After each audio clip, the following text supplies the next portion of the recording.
produk yang mesti diperhatikan. Yang pertama adalah kualitas. Yang pertama itu adalah kualitas. Artinya produk yang kau tawarkan itu mesti punya kualitas yang bagus. Yang kedua itu image. Image itu persepsi konsumen tentang produkmu. Kau bisa punya produk yang luar biasa bagus, ya, saudara bisa punya produk yang luar biasa bagus, tetapi dipandang tidak baik, alias image-nya dipandang kurang sip oleh konsumen. Bisa jadi mata terlalu bagus itu jadi masalah. Kita kasih contoh. Ini contoh ya, agak real. Karena saya belum riset benar, cuma agak real. STIE YKPN itu punya kualitas pendidikan. Kalau soal penyelenggaraan pendidikan, saya bilang kita terbaik se-DIY. Bagaimana kita kuliah online itu paling bagus. Jadi ada Zoom yang terstruktur, ada materi-materi yang jelas, begitu kita terbagus. Untuk S2, kita punya penekanan di riset.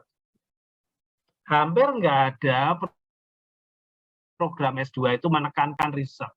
S2 yang MM loh ya khususnya. MM yang pakai riset ya cuma MM-nya STIE YKPN itu. Di tempat lain nggak ada MM pakai riset. MM itu kasus. Nah, tapi itulah keunikan produk kita yang bagus. S1 juga sama. Kita punya pendidikan yang amat sangat bagus di level S1. Quality kita great lah, saya boleh bilang begitu. Saya ngerti berbagai kampus yang lain dan saya ngerti bahwa STIE itu great. Bukan cuma good lagi, tapi great.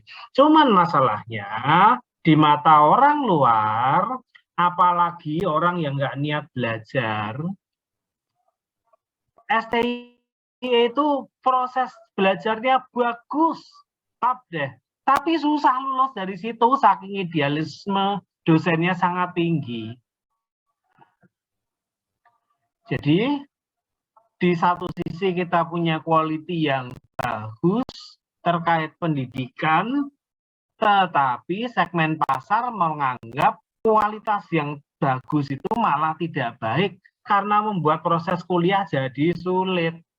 Nah, itu kan jadi masalah besar. Ya, itu jadi masalah besar.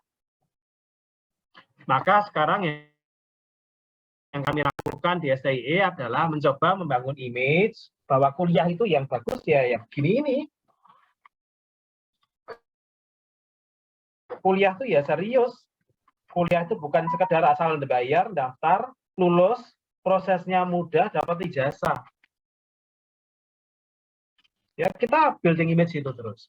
Artinya apa? Saya minta saudara perhatikan produk dan image. Ya, kualitas dan image. Satu tempat bisa jadi punya kualitas yang biasa-biasa saja, tapi image-nya bagus. Itu mereka bisa dapat keuntungan tertentu. Yang ketiga branding. Ya, yang ketiga branding. Bagaimana brandnya itu bisa melekat, teringat oleh konsumen. Itu menyangkut produk, fitur. Fitur. Hal apa yang diberikan di fitur itu? Terus varian, jenis-jenisnya apa? Kalau ruang karaoke itu kadang mereka membuat ruangan dengan konsep-konsep tertentu. Ada konsep untuk ini, ada konsep untuk itu, gitu.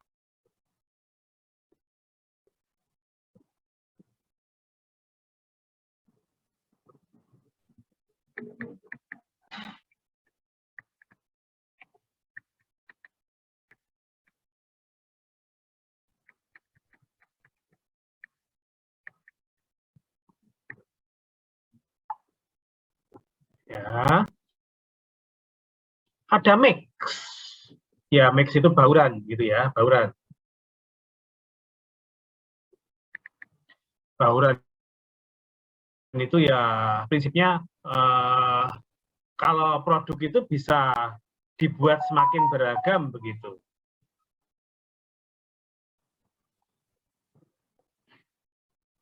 Kemudian ada support, dukungan yang diberikan oleh perusahaan bagi konsumennya. Ada customer service, bagaimana layanan yang diberikan.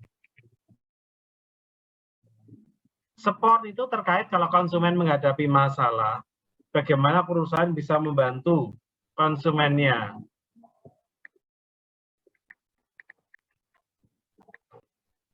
Customer service itu terkait bagaimana perusahaan melayani konsumennya.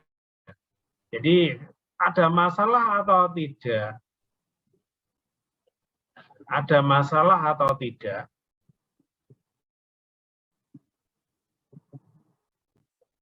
Ya, ada masalah atau tidak? Tetap dilayani dengan baik.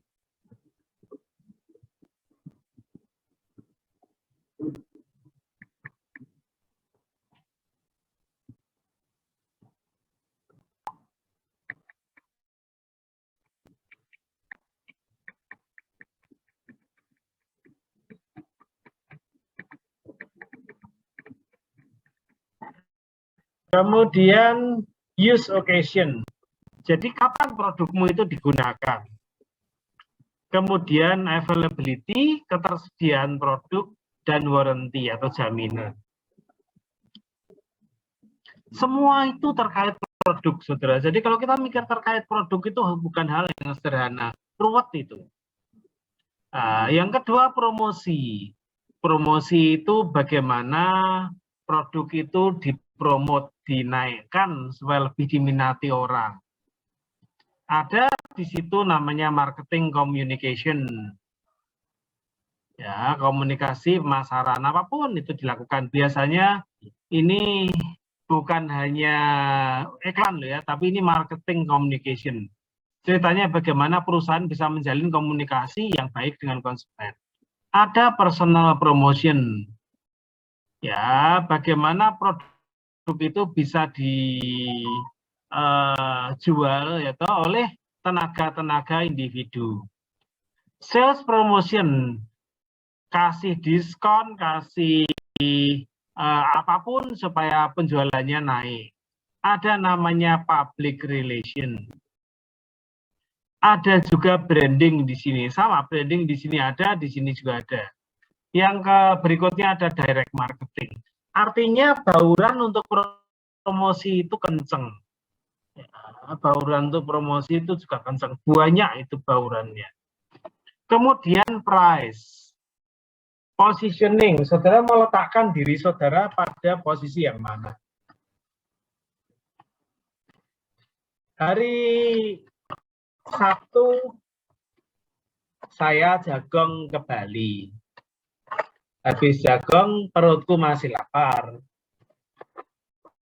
Kenapa? Karena waktu pas prasmanan aku ngambil paling akhir, pas aku sudah ngambil udah habis dan tidak dijok lagi. Aku makanlah di kafe, mau beli pisang. Ya, aku mau beli pisang. Makan di luar begitu misalnya. Clear? Nah, di pisah itu karena tadi waktu di resepsi juga sudah kehabisan, air juga nggak dijok-jok, kan aku juga perlu minum. Belilah aku air minum. Bayangannya cuma mau dapat lah, paling dapat aqua 600 mili, oke deh. Terus orangnya datang, Pak ini air mineral yang biasa. Oke, yang biasa aja mas, begitu. Datanglah air mineral merek kalian. Waktu aku bayar, ya minum aja. Sambil mikir, ini tumben air mineral seseger ini. Gitu. Kan saya biasa minum air mineral, saya tahu bedanya. Begitu bayar kaget. Ternyata air mineral yang cuma 400 ml itu harganya 25.000. Nah, disitulah pricing position yang dia ambil. Ya, toh? Jadi kalau kita price ya kita mikir positioning kita. Kita taruh produk kita di segmen harga tinggi atau kita taruh produk kita di segmen harga yang rendah. Terus list, daftar harga, itu juga penting. Orang mau beli barang mesti pengen ngerti ini barang harganya berapa. Nah, diskon itu juga penting. Oh, diskon itu juga penting.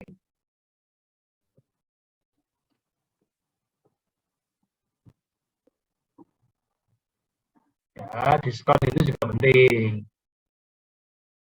Kredit, pembayaran berkala, itu juga penting. Jadi ada banyak hal penting, saudara, di sini terkait dengan yang namanya metode pembayaran. Orang itu kalau belanja, pengen dia belanja secara fleksibel, bayar pakai apa saja bisa. Tuh. Terus ada free or value added element. Apa yang bisa didapat secara free dan elemen-elemen yang bernilai tambah lainnya. Itu baru ngomong soal harga. Kemudian saudara mesti mikir masalah place. Bagaimana produkmu itu ada, ditempatkan, dijual lewat cara mana, itu namanya trade channel. Kalau saudara jualan online, mau ditaruh di mana, Topet atau Shopee, atau dua-duanya jalan. Apa kelebihan dari setiap unsur? Saudara mesti pahami itu baik-baik. Sales support, dukungan penjualan, berapa channelnya, kemudian kadang ada segmented channel. Saudara jual lewat beberapa channel, tetapi channel itu punya level yang berbeda. Kalau produk misalnya Aqua itu juga dijual ke warung biasa dalam bentuk botol plastik. Aqua itu juga dijual ke toko yang atau resto yang bagus dalam bentuk botol kaca. Saudara mesti mikir itunya. Pahami baik-baik ya. Siap-siap untuk ujian. Nanti kamu tanya yang ini. Terus berikutnya people. Jadi marketing mix bukan cuma produk price promotion loh ya, tapi ada people. Apa toh people? Itu orang-orang yang terlibat dalam kegiatan pemasaran. Satu. Dua, orang-orang yang berhubungan langsung dengan customer.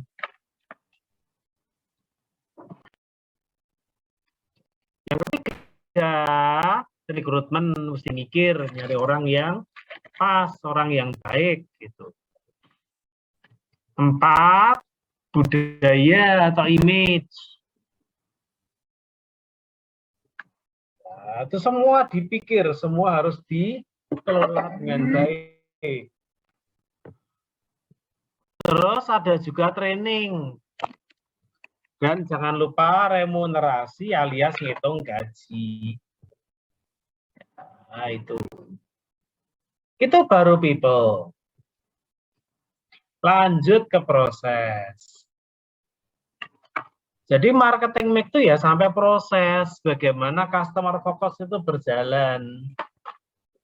Bisnis pasti mendesain banyak hal.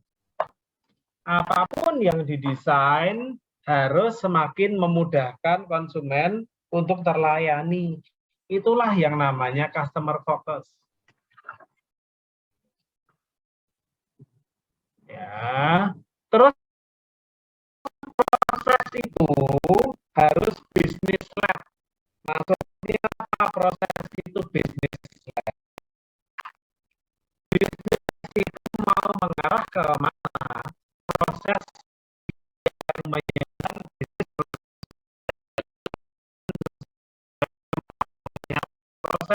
Enggak. Proses itu support system. Bisnisnya mau kemana, prosesnya mesti mendukung. Ya. Terus IT supported. Mesti ada dukungan IT. Ya toh, bisnis itu tidak bisa tanpa IT. Semua bisnis itu mesti pakai IT. Kemudian desain features. Fitur-fitur tambahan dalam proses itu mesti ada. Kemudian riset dan pengembangan. Semua itu harus dijalankan, saudara, terkait proses. Riset dan pengembangan apakah rahasia? Enggak, kadang malah sedikit di display supaya perusahaan itu ngerti orangnya itu, atau supaya customer itu ngerti bahwa perusahaan itu juga berproses menjadi lebih baik. Digeser lagi. Terus physical evidence. Saudara boleh klaim saya jualan online. Dan ada masalah. Saudara ngeklaim, Pak, saya kan jualannya online. Whatever, silahkan. Tetapi customer itu juga butuh bukti. Ya, customer itu butuh bukti. Maka kadangkala perusahaan itu minta testimoni dari customer-nya. Ya, itulah yang disebut dengan online experience. Orang butuh bukti fisik. Yuk jualan produk kemasannya yang bagus. Tuh. Orang butuh bukti fisik. So, layanilah konsumenmu dengan amat sangat baik. Sales staff contact experience of brand. Nah, itulah saudara yang mesti dipahami baik. Saya berhenti di sini dulu. Kalau ada yang mau ditanyakan, tanyakanlah dulu. Kalau nanti saya tanya di ujian, pertanyaan saya tidak sulit-sulit. Ya, kau sudah punya produk, kan? Produkmu itu tolong dong diceritakan masing-masing 2 item, bisa bebas, bisa ku tunjuk terkait dengan produk, promo, price, dan lain-lain. Nah, itu nanti akan mengarahnya ujian kita ke sana. Oke, saya stop dulu. Adakah yang mau menanyakan sesuatu dulu? Dipersilakan.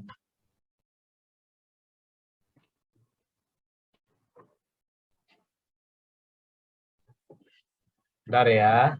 Thank you. Murid hampir sama 2 kali.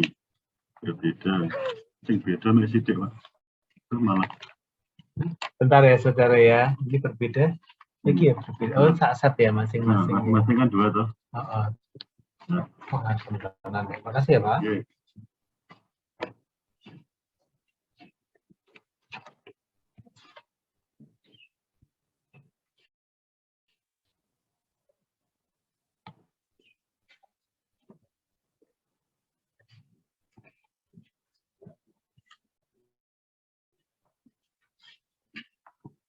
Baru saudara, ini ada hal yang harus saya lihat.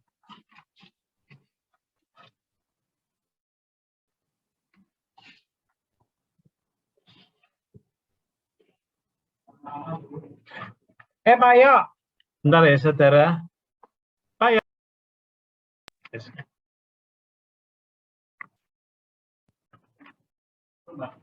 Ini menarik meneh Pak Yoyo. Satu dosen mereview 2 artikel dengan bahasa yang sama. Jumlah saya tanya satu ini.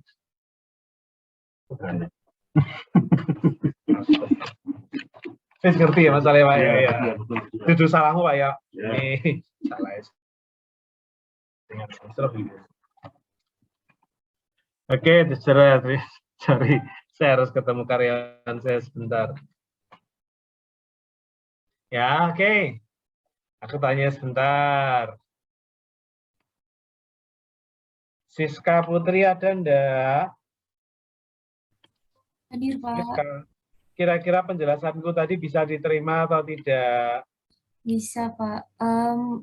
Mungkin saya mau tanya untuk nanti ujian itu, kan tadi Pak Wisnu bilang kalau misal kita punya produk nanti menceritakan salah satu marketing mix-nya gitu. Nah, itu nanti produknya apakah Yang jadi berkaitan tugasmu dengan itu. produk yang oh ya. Oke, Yang jadi Pak. tugasmu. Oh, saya nggak akan tanya Berarti jauh-jauh. nggak Ya bikin enggak produk lah, baru gitu kan, wah, Pak? ngapain aku ngasih tugas kalau gitu cara nih. Ya, Iya. santai aja kalau gitu ya. Oke, saya lanjut.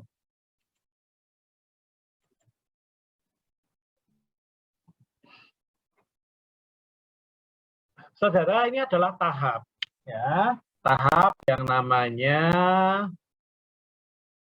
customer relationship management process. Jadi perusahaan itu melakukan manajemen atau pengelolaan customer relationship, ya, pahami itu baik-baik. Ya, semua itu bermula dari kanan ini, select. Semua bermula dari kanan itu namanya selection. Targetnya siapa sih?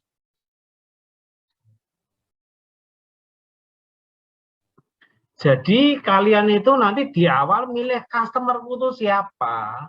Mereka kira-kira punya values apa? Mereka punya duit berapa? Gaya hidupnya kayak apa? Bagaimana kita merangkul atau menjangkau mereka? Semua dimulai dari situ.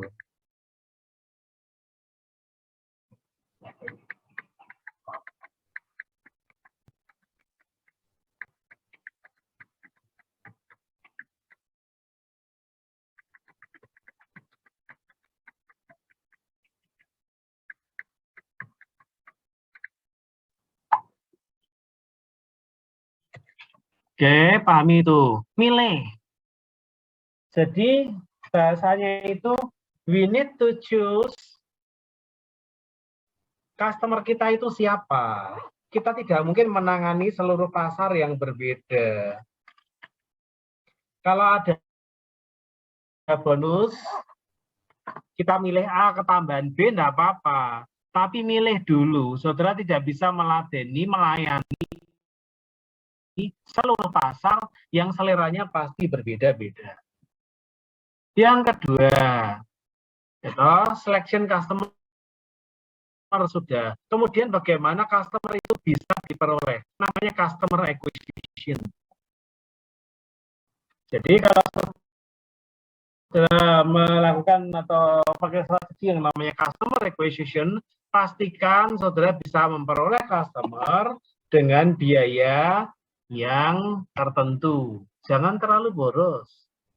Promosi kenceng, biayanya terlalu tinggi, dapatnya customer dikit. So what? Gitu. Ya, nggak ada gunanya kalau gitu. Bentar, sebelum saya lupa.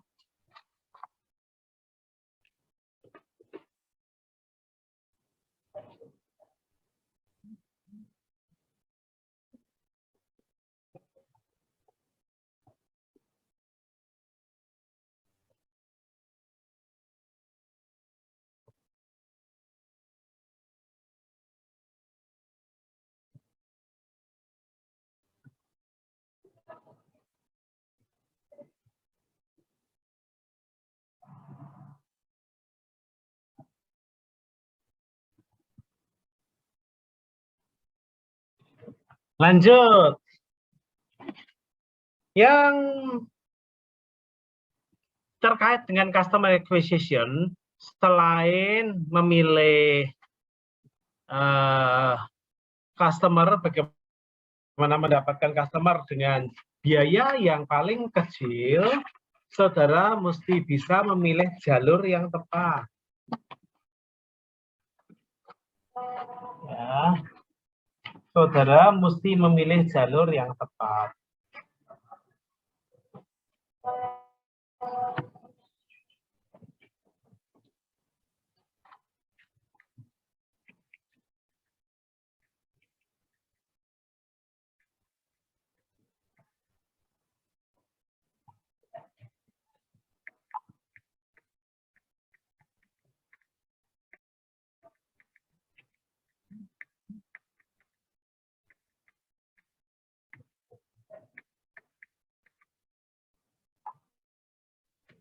Yang ketiga, kalau customer itu sudah didapat, ya pelanggan itu sudah di tangan, ya jangan sampai hilang. Kalau pelanggan sudah di tangan, ya jangan sampai hilang. Artinya apa? Ya ada usaha namanya retensi.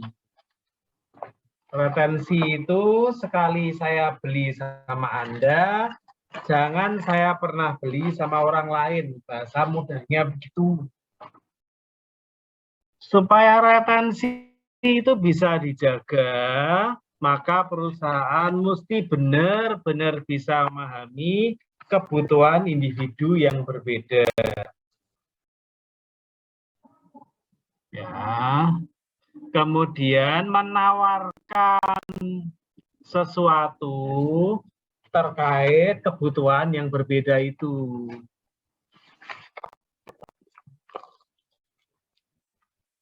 Kemudian memaksimalkan kualitas jasa dan sekali lagi gunakan channel yang tepat.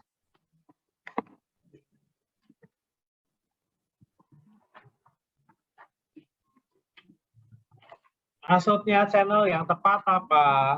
Saudara itu kan jualan. Saudara paham pasarmu itu siapa? Kalau pasarmu itu orang tua, pakailah Facebook. Setua saya ini loh. Facebook itu segmen anak orang tua. Kalau pasarmu anak muda, pakailah IG, TikTok, atau apapun yang anak muda lagi seneng sekarang. Maka hobinya Pak Mis itu sama Prof. Badrik itu sekarang lagi seneng main TikTok.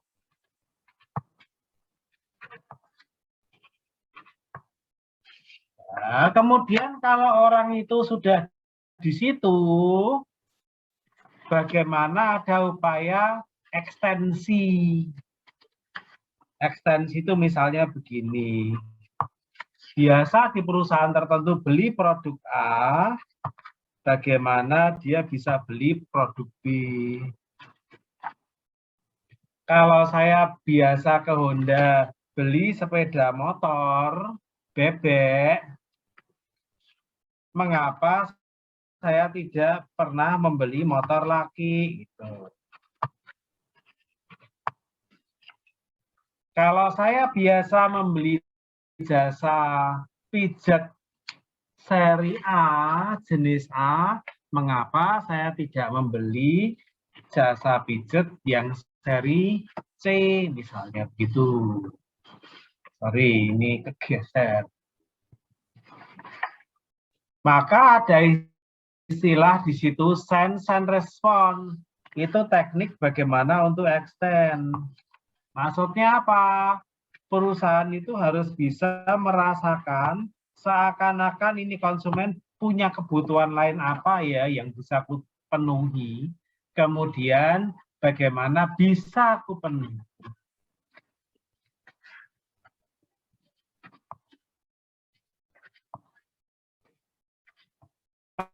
Ada istilah namanya juga cross selling. Ya. Cross selling itu kayak tadi biasa beli motor bebek, kemudian ditawari motor laki. Kembali lagi, service quality harus bagus, dan channelnya harus tepat. Nah, ini muter lagi, select lagi, kemudian bagaimana bisa, setelah dipilih bagaimana bisa didapatkan, habis didapatkan bagaimana bisa dibuat betah, setelah betah bagaimana dia supaya beli lebih banyak lagi pada varian-varian yang berbeda.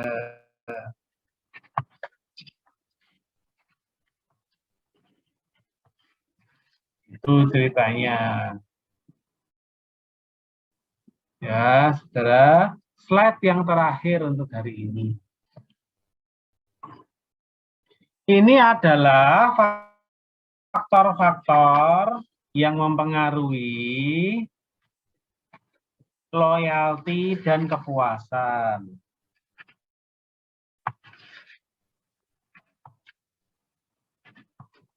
Saya mulai dari yang paling kanan. Ada istilah yang namanya loyalty gap.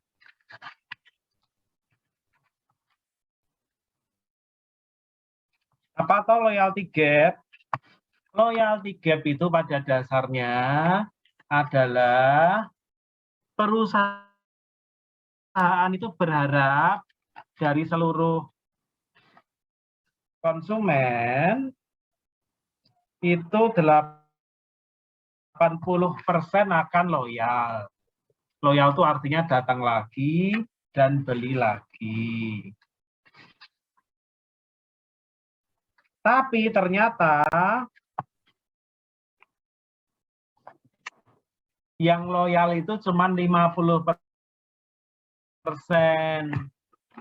Harapan 80, kenyataan 50. Ada gap toh? Ada gap.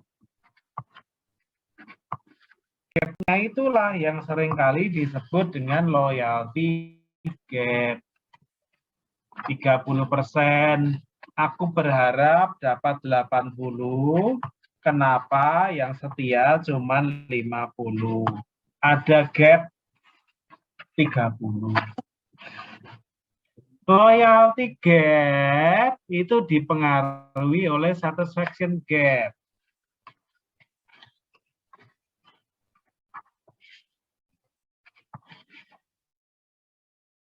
Satisfaction gap itu, kalau loyalty gap itu dari sisi perusahaan, kalau satisfaction gap itu dari sisi konsumen. Konsumen berharap dia misalnya makan soto, dia berharap kepuasannya senilai 9, ternyata 7. Ya toh, kan ada gap di situ. Pengen 9, ternyata cuma 7. Itu ada gap 2. Buku ini menunjukkan ke saudara semua bahwa satisfaction gap itu akan mempengaruhi loyalty gap. Semakin satisfaction gap-nya itu besar, jadi banyak orang tidak puas, loyalty gap juga akan semakin besar.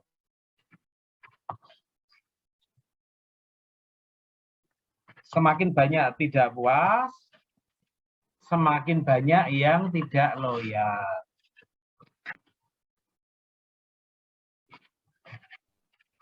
Artinya, saudara mesti benar-benar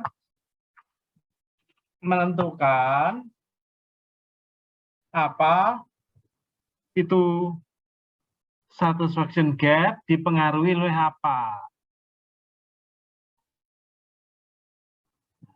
Menurut buku ini, satisfaction gap itu dipengaruhi oleh yang pertama itu disebut dengan multi-channel customer experience. Pengalaman customer menggunakan channel yang berbeda dan multi-channel customer relevance. Bagaimana channel-channel yang berbeda itu cocok dengan customer-nya. Saya mulai yang atas. Multi-channel customer experience. Saya mulai dari yang di situ.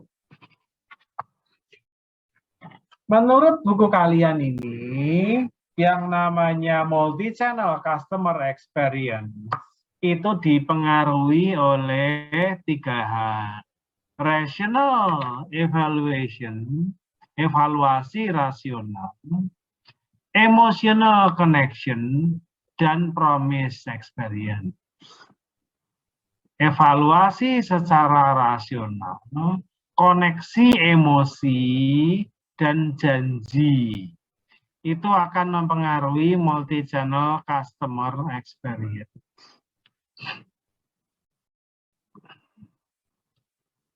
Ya, pengalaman orang itu dipengaruhi atas evaluasi rasionalnya dia.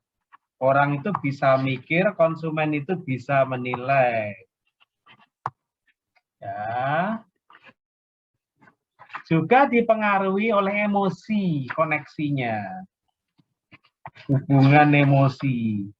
Semakin ada hubungan emosi yang baik, maka customer akan merasa mengalami sesuatu yang baik.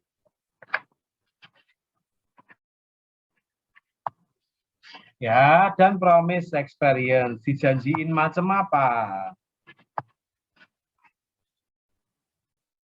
Nah, kalau customer relevance, multi-channel customer relevance, itu dipengaruhi oleh penargetan dalam komunikasi elektroniknya, penargetan webnya, dan bagaimana strategi menghubungi atau terkait ke customer.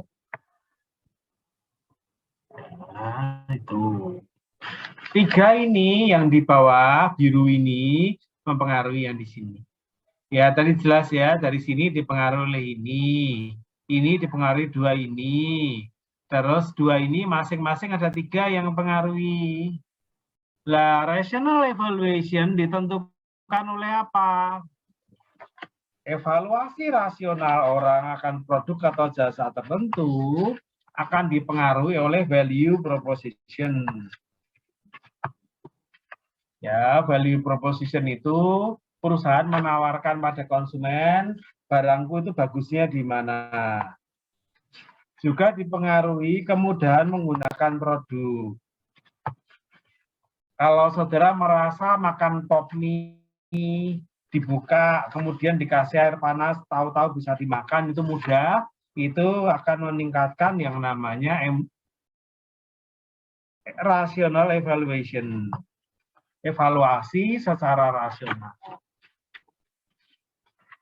Emotional connection dipengaruhi, hubungan koneksi emosi dipengaruhi oleh branding.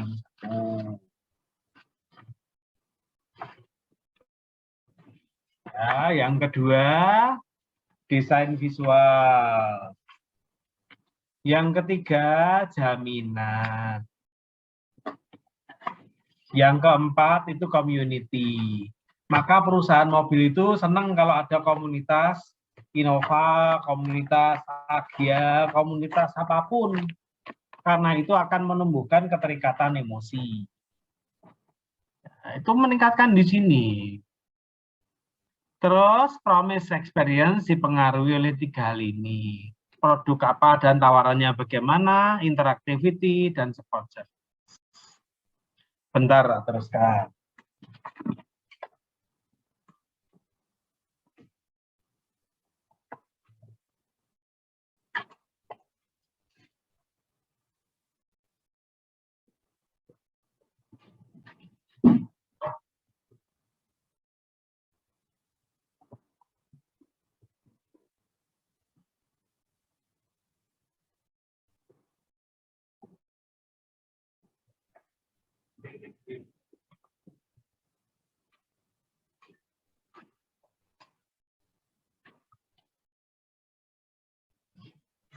Lanjut lagi. E-communication targeting dipengaruhi oleh apa? Segmentasi. Daftar keunggulan kita.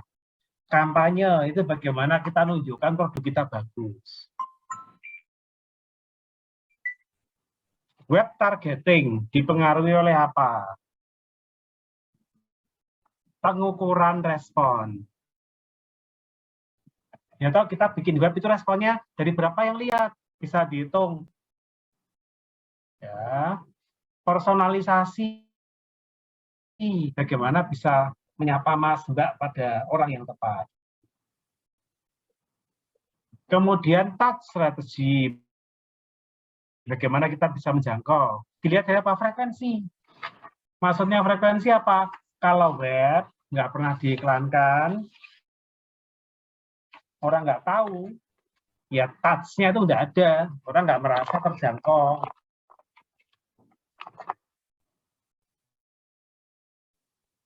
Bagaimana value yang ditawarkan? Web itu menawarkan apa? Dan integrasi multi-channel.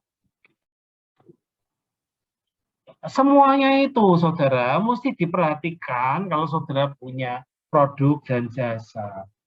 Gunanya orang sekolah itu begini, memahami model. Sehingga yang membedakan orang sekolah sama tukang beca adalah kalau sama-sama disuruh menjual sesuatu, tukang beca itu diskusinya bisa ke sana kemari, tapi orang sekolah menggunakan model tertentu untuk mengembangkan produknya. Bedanya tuh di situ. Nah, bedanya di situ. Maka saudara itu sekolah supaya bisa mengembangkan semacam itu. Kalau saudara sudah sekolah kemudian diminta beri saran dan saudara masih pakai common sense, ya nggak ada perbedaan antara saudara sama tukang beca. Nah, semua bisa memperdapatkan segala sesuatu. Yang satu pakai kerangka berpikir yang jelas, yang satu tidak menggunakan kerangka pikir. Oke.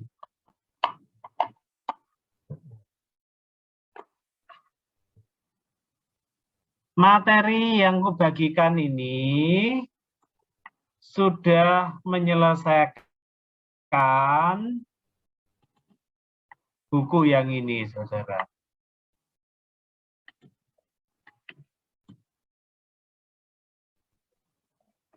Bentar ya, saya harus menutup PowerPoint saya dulu. Materi yang sudah saya bagi tadi mengakhiri diskusi buku kita untuk buku yang satu ini.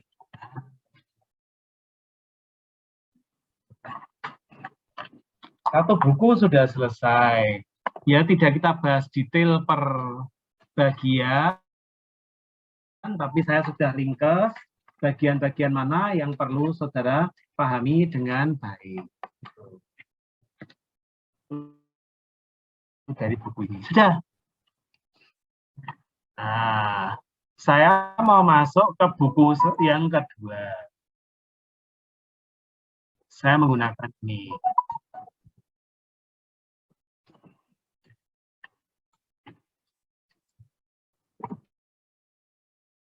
Saya menggunakan ini.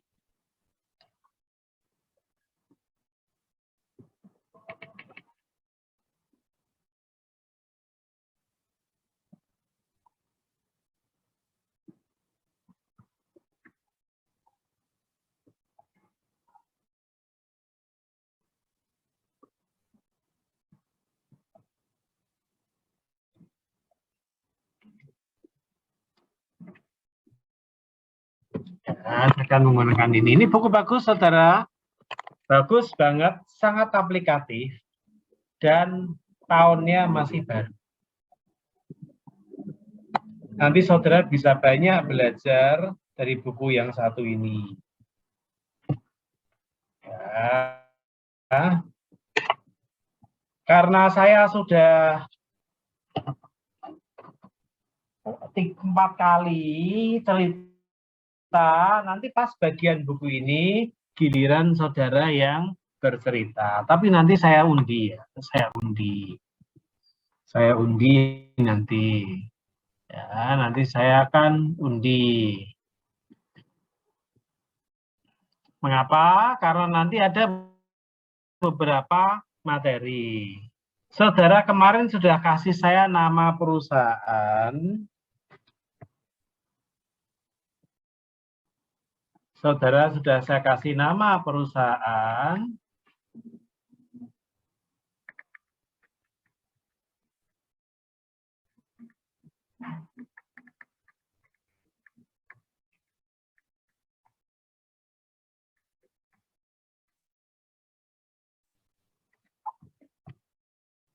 Nah, nanti saudara membuat iklanmu lewat perusahaanmu itu, lewat salah satu dari sosmed ini sesuai hasil undiannya.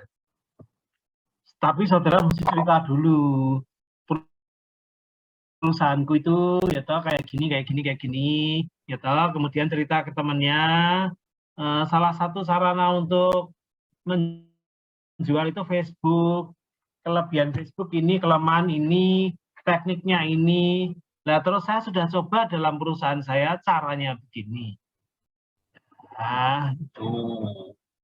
Nanti tak tunjukkan. Nah, nanti saya undi juga dulu. Di perusahaan di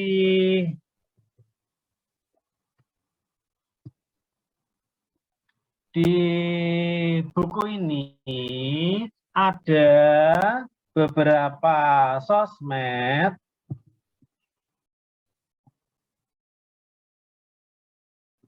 yang nanti akan menjadi tugas kelompok saudara. Saudara tidak bisa memilih. Saudara tidak bisa memilih. Ya, saudara tidak bisa memilih. Saudara nanti menjalankan sesuai hasil undian.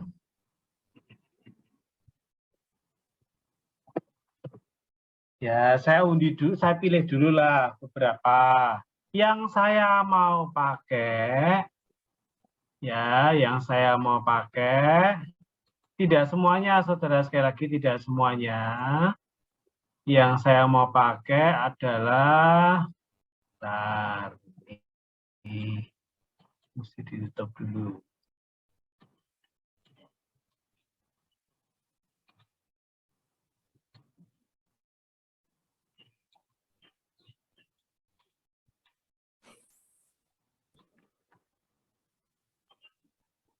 Yang saya mau pakai pertama adalah Facebook.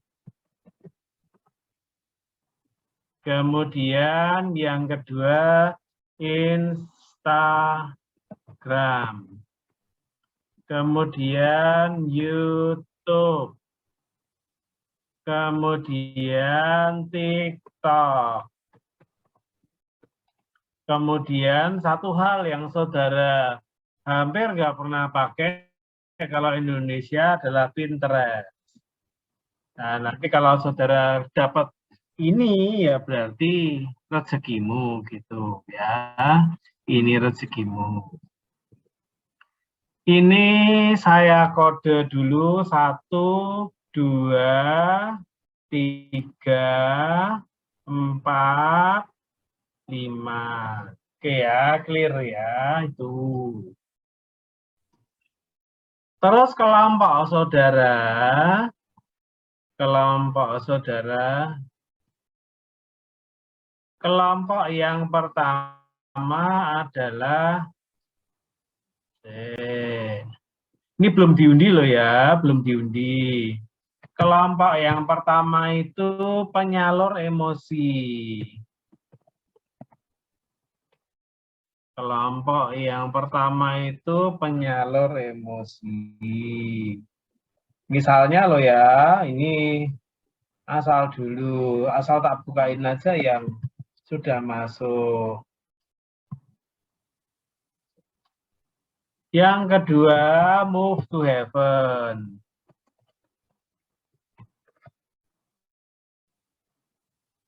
Yang ketiga, dating partner.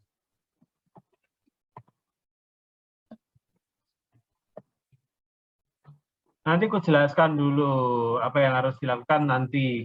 Ini ku undi dulu. Karena nanti kalian mesti bikin promosi sesuai hasil undianmu. You are not alone. Yang terakhir, minyak kelapa. Nah.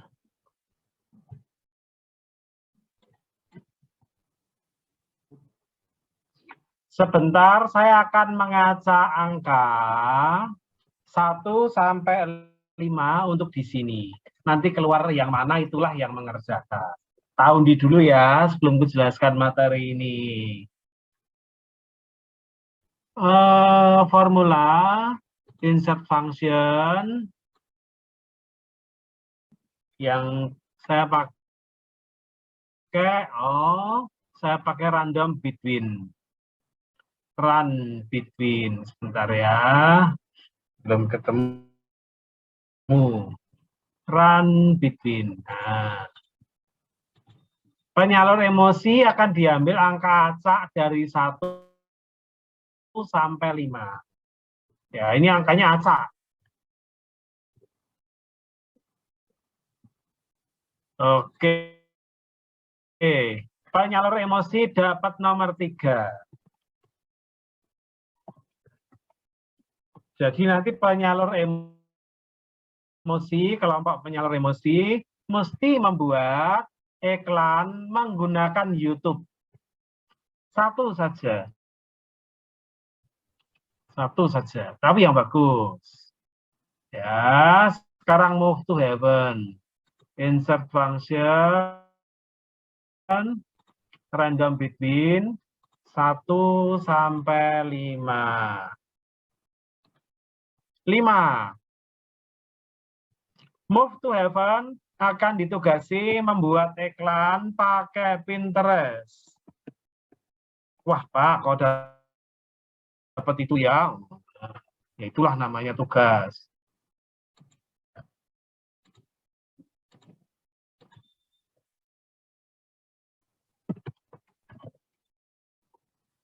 Kemudian dating partner itu akan ditugasi untuk 1, Facebook.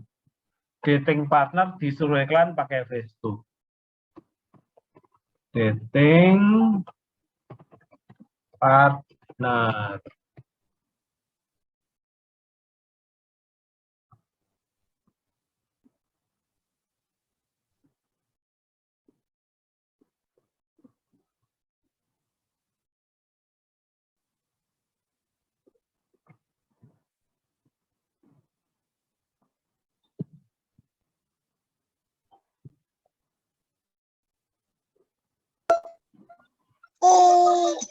Terus, you are not alone. Insert function, run between, you are not alone, dapat nomor 3. Oh, 3 sudah dipakai. Ya, 3 udah dipakai. Nggak bisa. Oke, harus diganti 4 atau 2. You are not alone, diganti lagi 4. Nah, you are not alone disuruh jualan pakai TikTok.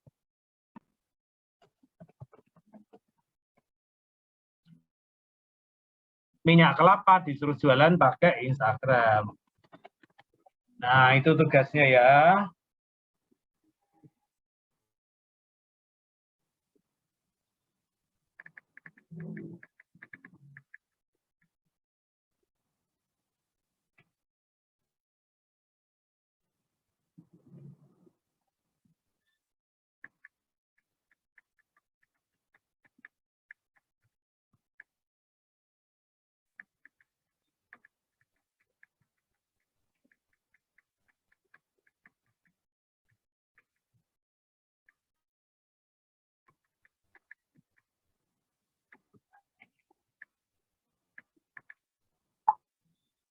Ya, oke. Terus ini ku kirim dulu. Nanti ku jelaskan apa yang harus dilakukan setiap kelompok. Tugasnya tidak sulit, loh, saudara. Nanti kalian kan bisa berbagi tugas sama temennya. Satu, nyiapkan teorinya. Satu, nyiapkan iklannya. Oke, saya akan masuk ke bukunya dulu. Habis ini tak kasih waktu panjang deh. Diskusi sama kelompokmu. Karena ini presentasinya di hari Rabu besok. Pak, 2 hari, Pak? Ya. Ya, iya. Kan kalian seminggu sama 2 hari juga sama aja sih. Oke, tidak sulit kok. Tidak sulit, saya kan nggak minta idealis ya. Oke, saya akan mulai dari sini. Ini buku ini sangat menarik, saudara. Ini memberi tuntunan langkah demi langkah untuk melakukan pemasaran lewat sosial media. Bagus nih buku ini, top deh. Kagum saya dengan buku ini. Sangat aplikatif sekali, sangat detail sekali gitu. Oke ya, kita lihat sama-sama. Ini isinya ini. Ini introduction, jadi intinya sekarang tuh sosial media itu ada di mana saja, bentuknya banyak. Saudara mesti mampu untuk bisa memasarkan produkmu lewat sosial. Jangan mengandalkan media-media manual.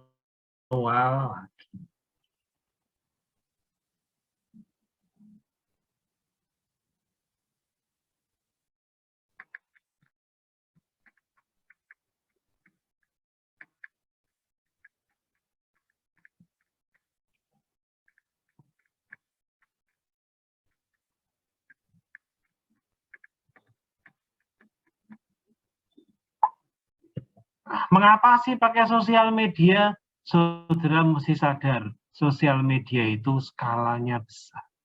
Sekali tembak, itu ibarat unlimited possibility untuk dapat pasar dimanapun. Yang kedua, pelangganmu itu ada di sana. Hampir semua orang sekarang punya sosmed. Hampir semua orang sekarang punya sosmed.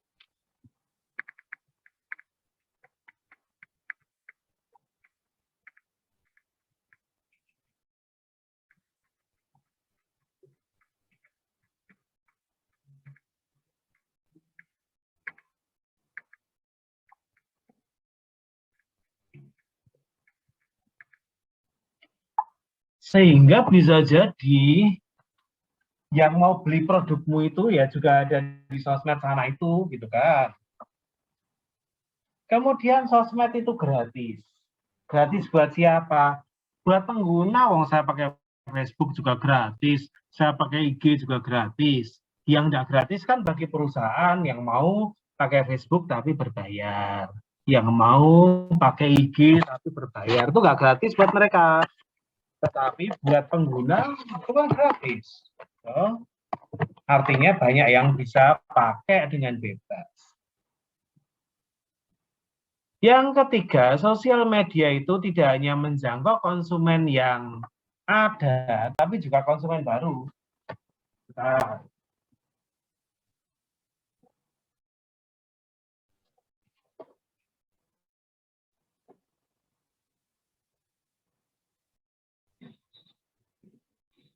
Not just existing customer, but juga also new customer. Kemudian, sosial media itu menawarkan kesempatan untuk iklan. Ya toh, mau iklan lewat Facebook bisa, bayar tertentu, ya toh lewat IG bisa, terstruktur lagi. Ya, kemudian ada yang namanya recommendation engine. Maksudnya apa? Kalau saya nulis di Facebook hobi saya tentang mancing, nanti banyak konten mancing masuk ke tempat saya. Nah, jadi itu. Jadi mengapa sosial media itu penting, saudara? Nah, pakai sosial media itu gampang. Tuh, tinggal pakai aja. Masalahnya, menggunakan sosial media untuk marketing itu tidak semudah itu. Ya, bukumu ini nyebut bahwa kalau ada istilah party, ada istilah party atau pesta. Ada istilah party atau pesta. Saudara itu kalau beli lewat sosmed itu ibaratnya saudara itu peserta pesta, bisa datang dan pergi siapa saja, kapan saja. Itu kayak kemarin saya jagong manten, ya saya datang kapan aja, saya juga bisa pergi kapan saja. Tapi kalau saya yang jual lewat sosial media, saya itu penyelenggara pesta. Urusannya lebih ruwet.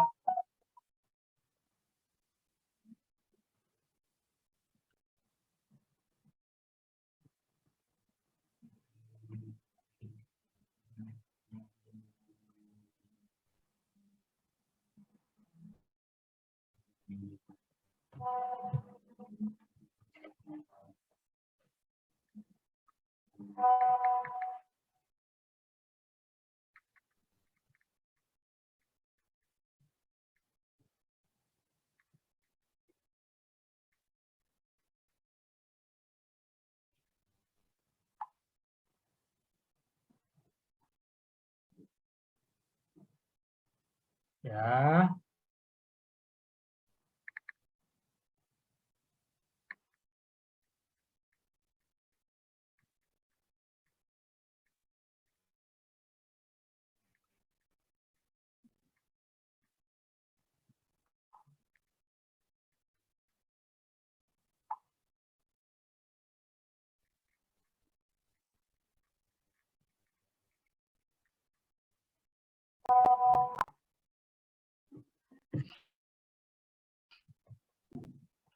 oke, pahami itu baik-baik. Jadi banyak bisnis itu bersosmed untuk marketing itu gagal. Entah karena mereka tidak melakukan apa-apa, atau melakukan banyak hal yang tidak ada gunanya.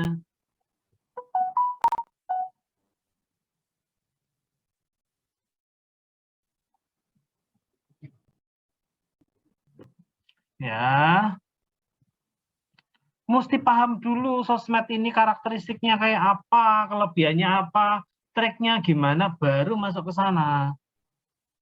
Ya, artinya saudara harus bisa belajar menggunakan sosmed dengan tepat. Ya, menggunakan sosmed dengan tepat. Penting itu. Buku ini ngajari itu. Oke, jadi ini yang saya jelaskan tadi, kalau saudara itu cuma beli, saudara itu kayak orang datang ke pesta, datang kapan saja, pergi kapan saja. Tapi kalau kau jualan lewat sosmed, kau tuh penyelenggara pesta, you ndak bisa pergi sembarangan, ndak bisa. Ndak bisa. Ya, ndak bisa. Karena di sini yang namanya sosial media marketing, itu adalah throwing great virtual parties. Saudara menyelenggarakan, mengadakan pesta yang sangat besar.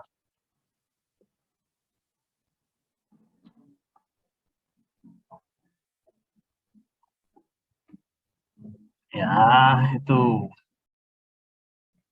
Ini cerita nanti chapter-chapter isinya apa, nanti saudara juga bisa lihat ya. Saudara bisa lihat. Selamat sore Pak Joko.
Oke, lanjut saudara ya, lanjut.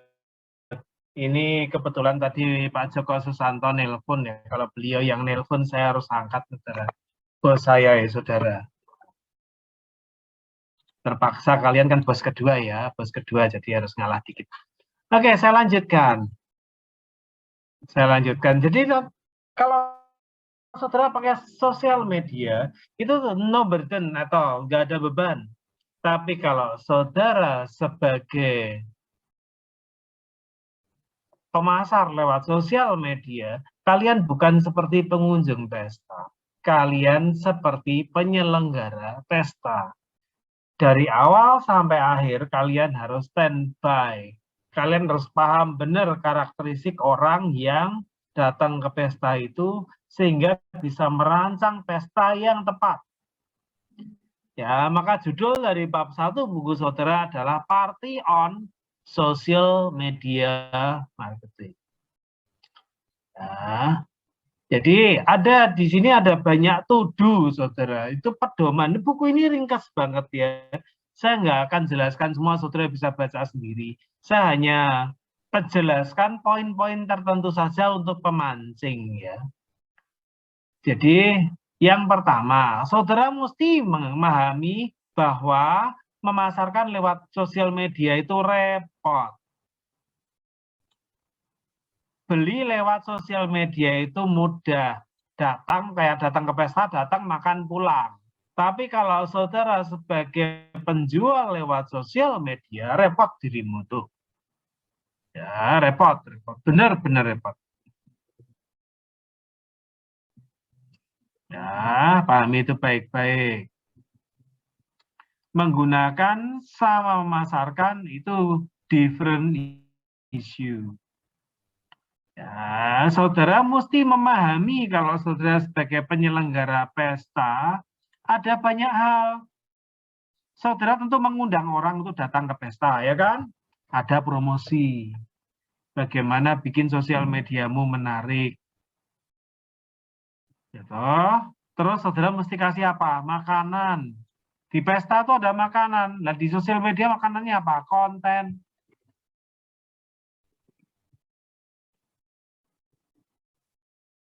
Ya, konten.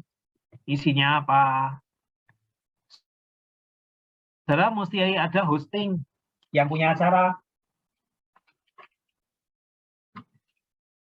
Yang mantau seluruh kegiatan itu berjalan dengan baik atau tidak. Itu mesti kau lakukan, saudara. Dan masalahnya, pestanya itu 24/7. 24 jam sehari, 7 hari seminggu. Karena begitu saudara iklan di sosmed, orang bisa beli jam 2 pagi, jam 3 pagi, jam 4 pagi. Nggak ada libur. Ya, nggak ada libur. Nanti saudara bisa lihat sendiri ya. Tuh. Nah, itulah saudara tantangan kalau saudara pakai sosial media. Buku ini banyak tipsnya. Ya, banyak tipsnya. Nanti saudara bisa baca sendiri dengan mudah. Ya. Saudara bisa baca sendiri dengan mudah. Tugas saya itu memancing. Level saudara itu bukan seperti anak SD yang dituntun satu demi satu, kata demi kata. Saudara bisa baca dan belajar sendiri. Ya, jadi walaupun lewat sosial media, saudara mesti paham yang kamu jual itu apa, siapa yang mau, yang butuh barangmu itu siapa, mengapa dia butuh, bagaimana customer bisa mendapatkan Anda, bagaimana customer itu senang dengan brandmu, ya apa yang membuat mereka mau untuk beli barangmu, ya. Jadi bagaimana customer itu nanti beli sekali kemudian bisa menjadi super fan ya toh, bisa menjadi orang yang mau berbagi. Itu pahami itu baik-baik saudara. Ya, tentunya semua dimulai dari search. Orang akan mencari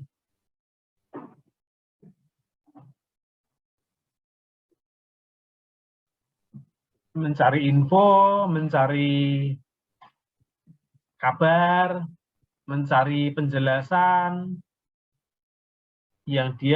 hal yang dia butuhkan. Saya misalnya pengen ngajak keluarga pergi ke Bali, yang saya lakukan ya cari info, best spot. Kalau saya mau, seperti kemarin lah, saya ke Bali. Saya pengen lihat matahari terbit, maka saya tinggal di Sanur. Dari Sanur saya googling, cari hotel yang murah, ke pantainya deket. Syukur-syukur pantainya tidak masif. Kayak pantai Sanur tuh. Terlalu banyak orang nggak asik. Ketemulah pantai kecil, bagus. Hotelnya juga murah, makanannya enak, walaupun terbatas. Yang kedua, orang cari search, kemudian ada review toh. Saya dapat hotel tertentu, saya cek reviewnya, bagus apa enggak. Nah, entah reviewnya itu dibuat sama karyawan sendiri. Nah, entah reviewnya itu dibuat oleh karyawan sendiri. Atau reviewnya oleh customer beneran. Tapi saya pokoknya lihat aja skornya berapa dari 10. Di bawah 8 saya nggak ambil. 8,5 ke atas baru saya pikirkan. Gitu loh. Penting itu. Kemudian kadang ada e-worm, share. Orang yang pernah nginep di situ gimana.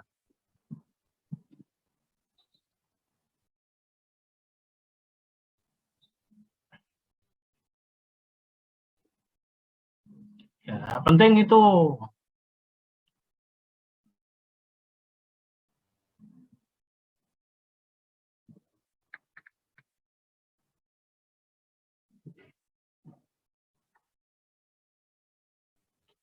Terus interrupt. Wah. Interrupt itu apa tuh lagi asik ya nongol iklan. Ya, jadi ada iklan yang nongol. Saudara mesti perhatikan itulah. Kadang saudara juga pakai itu juga.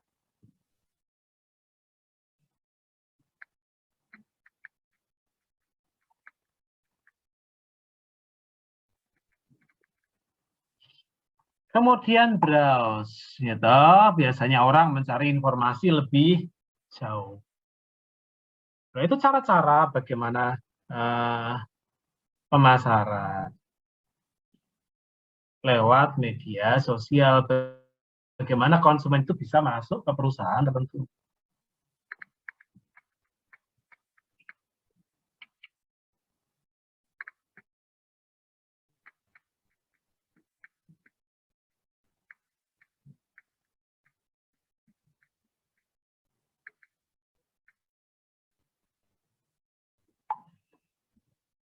Ya, itu pahami itu baik-baik, saudara.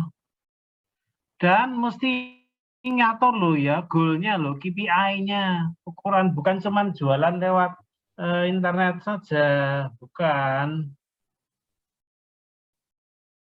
Ya, jangan punya jualan lewat internet saja, no.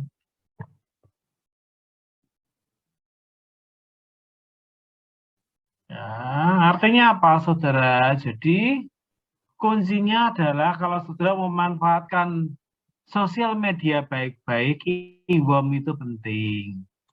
Jadi kadang perusahaan tertentu dikasih orang diskon, harus di situ kemudian bikin testimoni.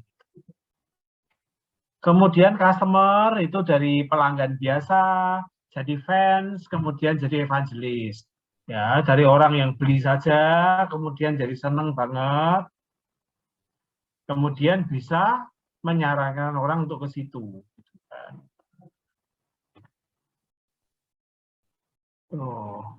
Ada trust indicator, ya toh, trust indicator.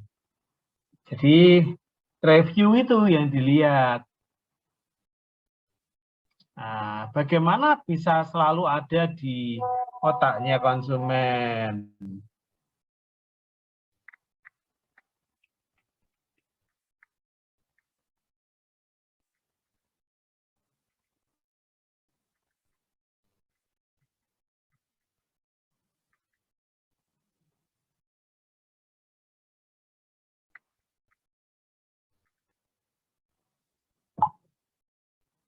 Ya, dan promosi, promosi, promosi terus saja tanpa akhir. Akhirnya kapan? Nggak ada.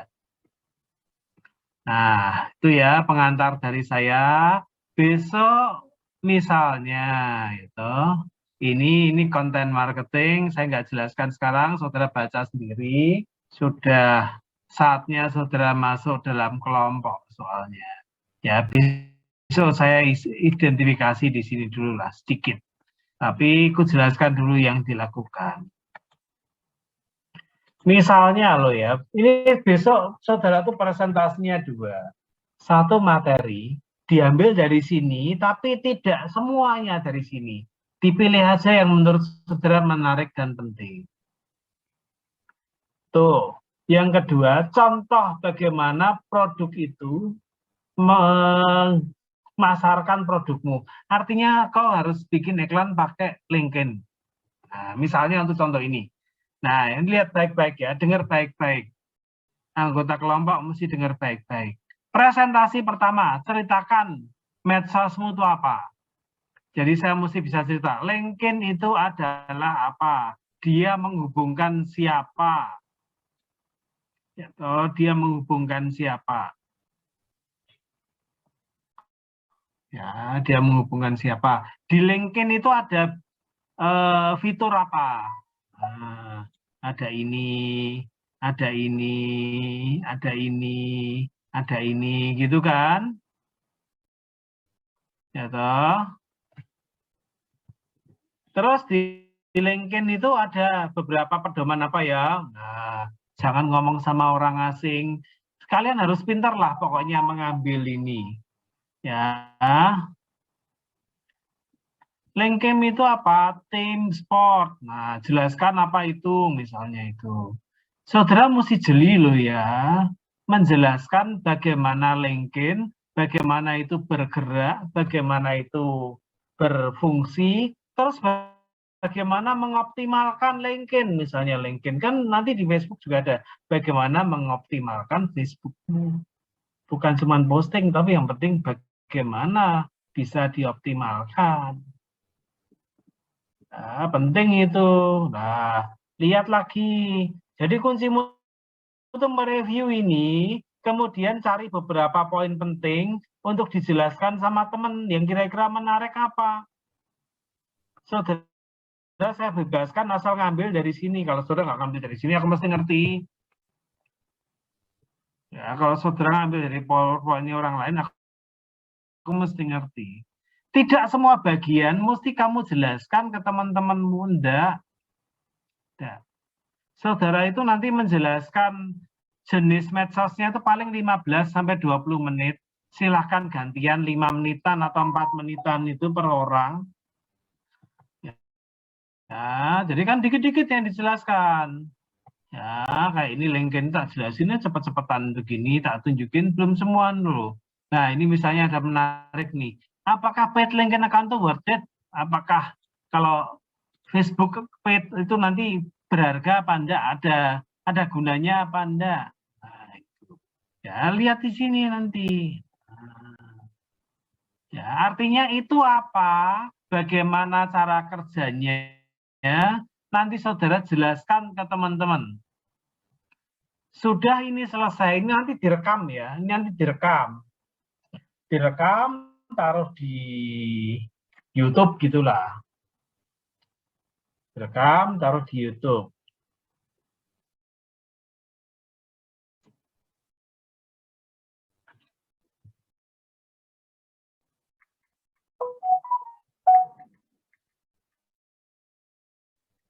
Terus habis itu, saudara mesti bikin iklannya. Sederhana aja, nggak usah ribet-ribet. Kalau Facebook ya kayak apa, kalau IG kayak apa, kalau TikTok kayak apa. Tapi jangan pakai nama pribadi loh, pakai nama bisnismu. Pakai nama bisnismu, artinya bikin account baru. Ya, bikin account baru. Jadi yang dapat IG, bikin IG baru, itu bisnismu. Ya, yang bikin apa, pokoknya itulah. Gitu. Ya. Nah, sekarang saya mau membuka pertanyaan. Jadi tugasnya presentasi plus contoh promosi. Presentasi plus contoh promosi.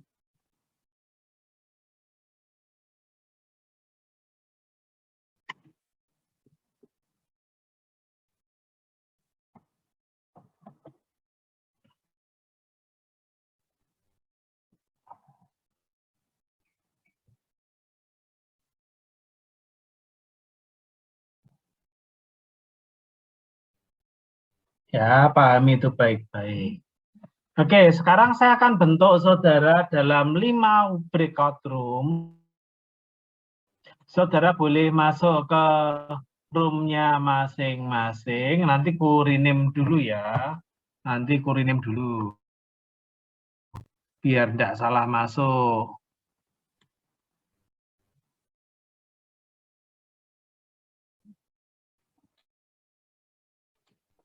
Ya, biar nggak salah masuk. Sebentar. Kok dataku kok hilang ya? Sebentar.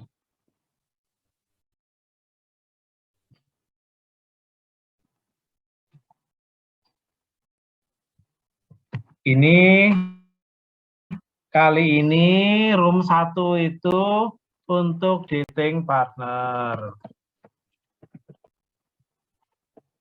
Room 2 nanti bukunya aku share tentunya ya. Kelihatannya sudah aku share deh.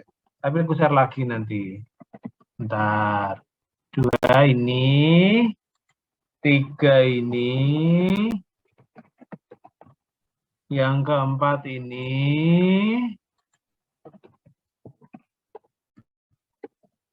yang kelima ini.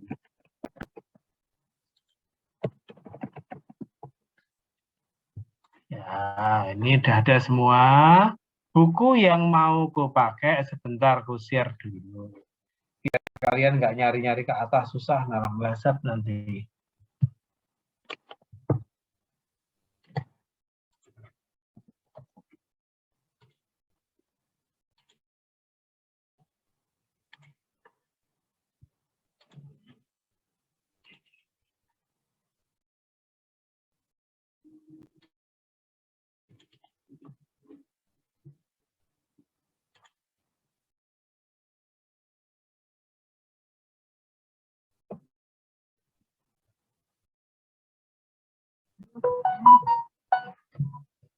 Bukunya sudah masuk. Sekarang saya buka roomnya. Selamat bergabung di room masing-masing.